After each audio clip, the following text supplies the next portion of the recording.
Breaking చూస్తున్నాం. Private స్కూల్లో నిబంధనలు అతిక్రమించి ఫీజులు వసూలు చేసే అక్కడ ఉన్నటువంటి వాళ్ళ మీద చర్యలు తీసుకుంటామంటూ కూడా పాఠశాల అనుమతి రద్దుతో పాటు ఆ ఫీజు రికవరీ చేసేలా నిబంధనలు విధించాలని సీఎం రేవంత్ రెడ్డి అధికారులను ఆదేశించారు. ఇక ప్రైవేట్ స్కూల్లో ఫీజుల నియంత్రణకు సంబంధించి రికమెండేషన్ను ప్రజాభిప్రాయం కోసం వెబ్సైట్లో ఉంచాలని సూచించారు.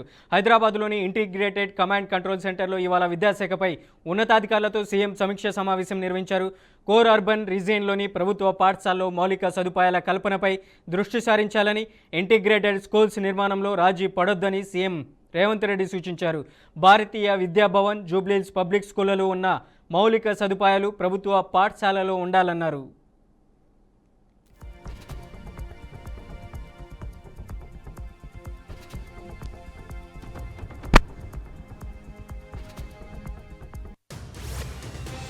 శ్రీ సత్యసాయి జిల్లా పరిధిలో జనసేన సభ్యత్వ నమోదు కార్యక్రమంపై ప్రత్యేక సమీక్ష నిర్వహించారు.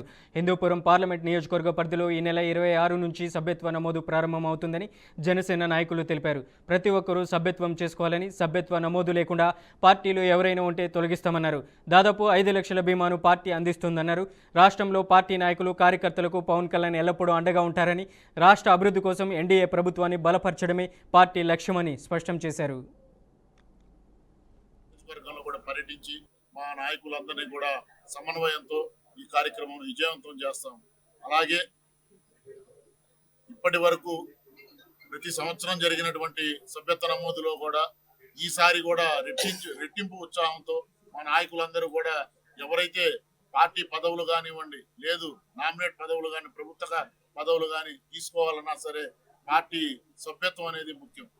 పార్టీ సభ్యత్వం లేకుండా నేను జనసేన పార్టీ అంటే కుదరదు. ఎందుకంటే సభ్యత్వం లేనిది ఏం మాట్లాడటానికి కూడా అనర్హులు అని చెప్పేసి మేము చెప్తున్నాం. సభ్యత్వం ఉండాలి. ప్రతి ఒక్క సభ్యత్వానికి కూడా జనసేన పార్టీ 400 రూపాయలు. ఇక్కడ పుట్టపర్తి మన హెడ్ క్వార్టర్స్ లో హిందూపూర్ పార్లమెంట్ ఒక 7 నియోజకవర్గాల సత్సాయి జిల్లా 7 నియోజకవర్గాల నుంచి వచ్చిన జన సైనికులు అయితేనేం కానీ, ఇన్ఛార్జీలు అయితేనేం కానీ, మండలాధ్యక్షులు, అదేవిధంగా సడక్స్ మరి ఎవరైతే మన వాలంటీర్స్ ఉంటారో వాళ్ళందరూ కూడా ఈ రోజు వచ్చి ఇక్కడ రేపు పొద్దున ప్రారంభమవుతున్న ఒక మహాయజ్ఞం, పవన్ కళ్యాణ్ గారు జనసైనికుల కోసం పెట్టిన ఒక మహాయజ్ఞం మెంబర్షిప్ ప్రోగ్రామ్ ఏదైతే ఉంటుందో రేపు పొద్దున స్టార్ట్ అవుతుందండి. అక్కడ 7 పార్లమెంట్ల మండలాధ్యక్షులు అయితే కానీ, ఇన్ఛార్జ్ అయితే ప్రతి ఒక్కరు ఆ గైడెన్స్ ప్రకారం బ్రహ్మాండంగా ఒక పండుగ. T20 ప్రపంచ కప్ సెమీస్ రేసు నుంచి శ్రీలంక జట్టు నిష్క్రమించింది. కొలంబోలోని ప్రేమదాస స్టేడియంలో న్యూజిలాండ్తో జరిగిన శ్రీలంక మ్యాచ్లో 61 పరుగుల భారీ తేడాతో శ్రీలంక ఓటమి పాలైంది.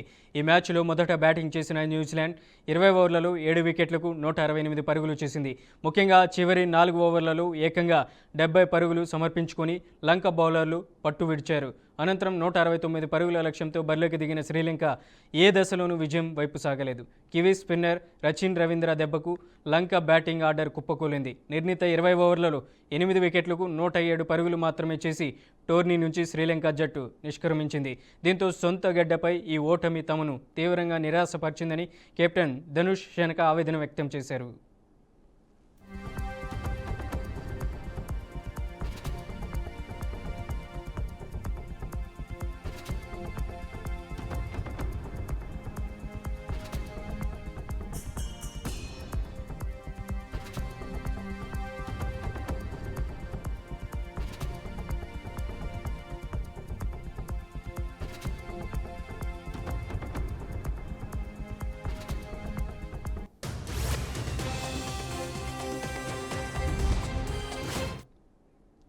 ఇవి బులెటిన్ విశేషాలు. మరిన్ని న్యూస్ అప్డేట్స్ కోసం చూస్తూనే ఉండండి బీఆర్కే న్యూస్.